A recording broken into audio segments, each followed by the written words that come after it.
Adapun Abraham telah tua dan lanjut umurnya, serta diberkati Tuhan dalam segala hal. Berkatalah Abraham kepada hambanya yang paling tua dalam rumahnya, yang menjadi kuasa atas segala kepunyaannya, katanya, "Baiklah, letakkan tanganmu di bawah pangkal pahaku, supaya aku mengambil sumpahmu demi Tuhan, Allah yang empunya langit dan yang empunya bumi, bahwa engkau tidak akan mengambil untuk anakku seorang istri dari antara perempuan Kanaan yang di antaranya aku diam. Tetapi engkau harus pergi ke negeriku dan kepada sanak saudaraku untuk mengambil seorang istri bagi Ishak anakku." Lalu berkatalah hambanya itu kepadanya, "Mungkin perempuan itu tidak suka mengikuti aku ke negeri ini. Haruskah aku membawa anakmu itu kembali ke negeri dari mana tuanku keluar?" Tetapi Abraham berkata kepadanya, "Awas, jangan kau bawa anakku itu kembali ke sana. Tuhan, Allah yang empunya langit, yang telah memanggil aku dari rumah ayahku, serta dari negeri sanak saudaraku, dan yang telah berfirman kepadaku, serta yang bersumpah kepadaku demikian, kepada keturunanmu lah akan kuberikan negeri ini. Dialah juga akan mengutus malaikatnya berjalan di depanmu, sehingga engkau dapat mengambil seorang istri dari sana untuk anakku.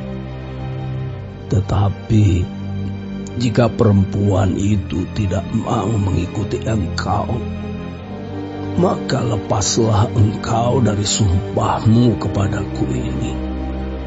Hanya saja, janganlah anakku itu kau bawa kembali ke sana."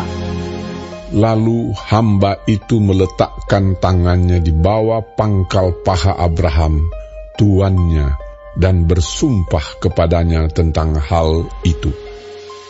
Kemudian hamba itu mengambil 10 ekor dari unta tuannya dan pergi dengan membawa berbagai-bagai barang berharga kepunyaan tuannya.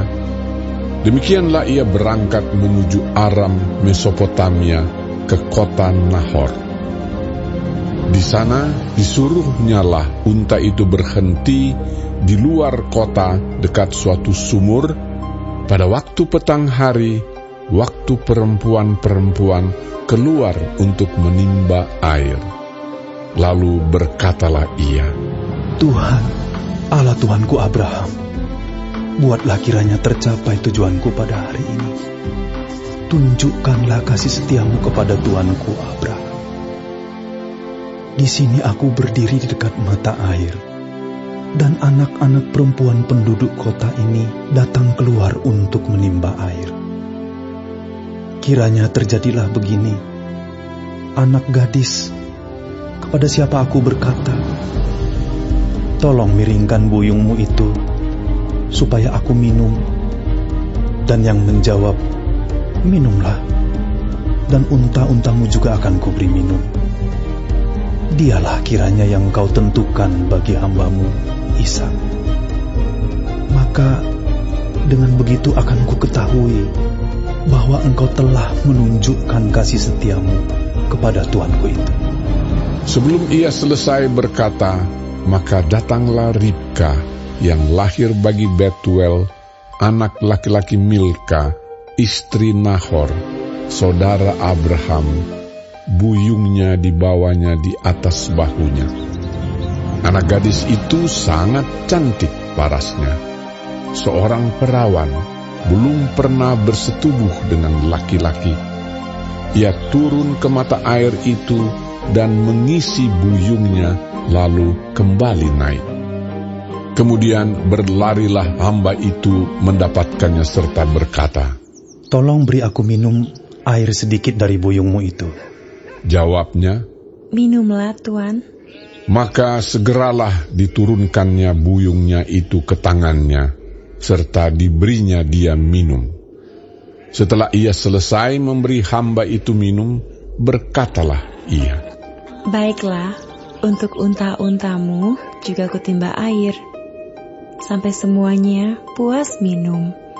Kemudian segeralah dituangnya air yang dibuyungnya itu ke dalam palungan, lalu berlarilah ia sekali lagi ke sumur untuk menimba air, dan ditimbanyalah untuk semua unta orang itu. Dan orang itu mengamat-amatinya dengan berdiam diri untuk mengetahui apakah Tuhan membuat perjalanannya berhasil atau tidak. Setelah unta-unta itu puas minum, maka orang itu mengambil anting-anting emas yang setengah sikal beratnya, dan sepasang gelang tangan yang 10 sikal emas beratnya, serta berkata, "Anak siapakah engkau? Baiklah, katakan kepadaku, adakah di rumah ayahmu tempat bermalam bagi kami?" Lalu jawabnya kepadanya, "Ayahku Betuel, anak Milka, yang melahirkannya bagi Nahor." Lagi kata gadis itu, "Baik jerami, baik makanan unta, banyak pada kami. Tempat bermalam pun ada." Lalu berlututlah orang itu dan sujud menyembah Tuhan serta berkata, "Terpujilah Tuhan, Allah Tuanku Abraham, yang tidak menarik kembali kasih-Nya dan setianya dari Tuanku itu. Dan Tuhan telah menuntun aku di jalan ke rumah saudara-saudara Tuanku ini." Berlarilah gadis itu pergi menceritakan kejadian itu ke rumah ibunya. Ribka mempunyai saudara laki-laki, namanya Laban. Laban berlari keluar mendapatkan orang itu ke mata air tadi. Sesudah dilihatnya anting-anting itu dan gelang pada tangan saudaranya, dan sesudah didengarnya perkataan Ribka, saudaranya, yang bunyinya, "Begitulah dikatakan orang itu kepadaku." ia mendapatkan orang itu yang masih berdiri di samping unta-untanya di dekat mata air itu dan berkata, "Marilah engkau yang diberkati Tuhan, mengapa engkau berdiri di luar? Padahal telah kusediakan rumah bagimu dan juga tempat untuk unta-untamu." Masuklah orang itu ke dalam rumah, ditanggalkanlah pelana unta-unta, diberikan jerami dan makanan kepada unta-unta itu, lalu dibawa air pembasuh kaki untuk orang itu dan orang-orang yang bersama-sama dengan dia. Tetapi ketika dihidangkan makanan di depannya, berkatalah orang itu, "Aku tidak akan makan sebelum kusampaikan pesan yang kubawa ini." Jawab Laban, "Silakan." lalu berkatalah ia, "Aku ini hamba Abraham. Tuhan sangat memberkati tuanku itu, sehingga ia telah menjadi kaya. Tuhan telah memberikan kepadanya kambing, domba dan lembu sapi, emas dan perak, budak laki-laki dan perempuan, unta dan keledai. Dan Sarah istri tuanku itu, sesudah tua, telah melahirkan anak laki-laki bagi tuanku itu. Kepada anaknya itu telah diberikan tuanku segala harta miliknya. Tuanku itu telah mengambil sumpahku, engkau tidak akan mengambil untuk anakku seorang istri dari antara perempuan Kanaan, yang negerinya kudiami ini. Tetapi engkau harus pergi ke rumah ayahku dan kepada kaumku untuk mengambil seorang istri bagi anakku." Jawabku kepada tuanku itu, "Mungkin perempuan itu tidak mau mengikut aku." Tetapi katanya kepadaku, "Tuhan, yang di hadapannya aku hidup, akan mengutus malaikatnya menyertai engkau, dan akan membuat perjalananmu berhasil, sehingga engkau akan mengambil bagi anakku seorang istri dari kaumku, dan dari rumah ayahku. Barulah engkau lepas dari sumpahmu kepadaku. Jika engkau sampai kepada kaumku, dan mereka tidak memberikan perempuan itu kepadamu, hanya dalam hal itulah engkau lepas dari sumpahmu kepadaku. Dan hari ini, aku sampai ke mata air tadi, lalu kataku, Tuhan, Allah Tuanku Abraham, sudilah kiranya engkau membuat berhasil perjalanan yang kutempuh ini. Di sini aku berdiri di dekat mata air ini. Kiranya terjadi begini. Apabila seorang gadis datang keluar untuk menimba air, dan aku berkata kepadanya, tolong berikan aku minum air sedikit dari buyungmu itu. Dan ia menjawab, minumlah, dan untuk unta-untamu juga akan kutimba air. Dialah kiranya istri yang telah Tuhan tentukan bagi anak tuanku itu. Belum lagi aku habis berkata dalam hatiku, Ribka telah datang membawa buyung di atas bahunya dan turun ke mata air itu, lalu menimba air. Kataku kepadanya, tolong berikan aku minum. Segeralah ia menurunkan buyung itu dari atas bahunya serta berkata, minumlah, dan unta-untamu juga akan kuberi minum. Lalu aku minum, dan unta-unta itu juga diberinya minum. Sesudah itu aku bertanya kepadanya, anak siapakah engkau? Jawabnya, ayahku betul anak Nahor yang dilahirkan Milka. Lalu aku mengenakan anting-anting pada hidungnya dan gelang pada tangannya. Kemudian berlututlah aku dan sujud menyembah Tuhan, serta memuji Tuhan, Allah Tuanku Abraham, yang telah menuntun aku di jalan yang benar untuk mengambil anak perempuan saudara tuanku ini bagi anaknya.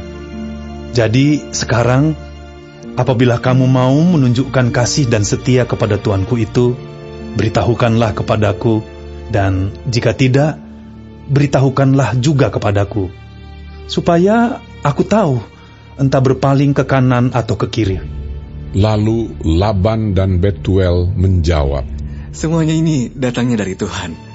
Kami tidak dapat mengatakan kepadamu baiknya atau buruknya. Lihat, Ribka ada di depanmu. Bawalah dia dan pergilah, supaya ia menjadi istri anak Tuhanmu, seperti yang difirmankan Tuhan. ketika hamba Abraham itu mendengar perkataan mereka, sujudlah ia sampai ke tanah menyembah Tuhan. Kemudian hamba itu mengeluarkan perhiasan emas dan perak serta pakaian kebesaran dan memberikan semua itu kepada Ribka. Juga kepada saudaranya dan kepada ibunya diberikannya pemberian yang indah-indah.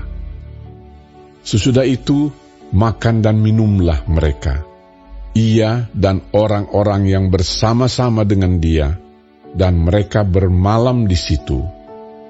Paginya sesudah mereka bangun, berkatalah hamba itu, "Lepaslah aku pulang kepada tuanku." Tetapi saudara Ribka berkata, serta ibunya juga, "Biarkanlah anak gadis itu tinggal pada kami barang 10 hari lagi. Kemudian bolehlah engkau pergi." Tetapi jawabnya kepada mereka, "Janganlah tahan aku, sedang Tuhan telah membuat perjalananku berhasil. Lepaslah aku, supaya aku pulang kepada tuanku." Kata mereka, "Baiklah, kita panggil anak gadis itu dan menanyakan kepadanya sendiri." Lalu mereka memanggil Ribka dan berkata kepadanya, "Maukah engkau pergi beserta orang ini?" Jawabnya, "Mau." Maka Ribka, saudara mereka itu, dan inang pengasuhnya beserta hamba Abraham dan orang-orangnya dibiarkan mereka pergi. Dan mereka memberkati Ribka. Kata mereka kepadanya, "Saudara kami, moga-moga engkau menjadi beribu-ribu laksa, dan moga-moga keturunanmu menduduki kota-kota musuhnya." Lalu berkemaslah Ribka beserta hamba-hambanya perempuan, dan mereka naik unta mengikuti orang itu. Demikianlah hamba itu membawa Ribka lalu berjalan pulang. Adapun Ishak telah datang dari arah sumur Lahai Roi. Ia tinggal di tanah Negeb. Menjelang senja, Ishak sedang keluar untuk berjalan-jalan di padang. Ia melayangkan pandangnya, maka dilihatnyalah ada unta-unta datang. Ribka juga melayangkan pandangnya, dan ketika dilihatnya Ishak, turunlah ia dari untanya. Katanya kepada hamba itu, "Siapakah laki-laki itu yang berjalan di padang ke arah kita?" Jawab hamba itu, "Dialah tuanku itu." Lalu Ribka mengambil telekungnya dan bertelekunglah ia. Kemudian hamba itu menceritakan kepada Ishak segala yang dilakukannya. Lalu Ishak membawa Ribka ke dalam kemah Sarah, ibunya, dan mengambil dia menjadi istrinya. Ishak mencintainya, dan demikian ia dihiburkan setelah ibunya meninggal.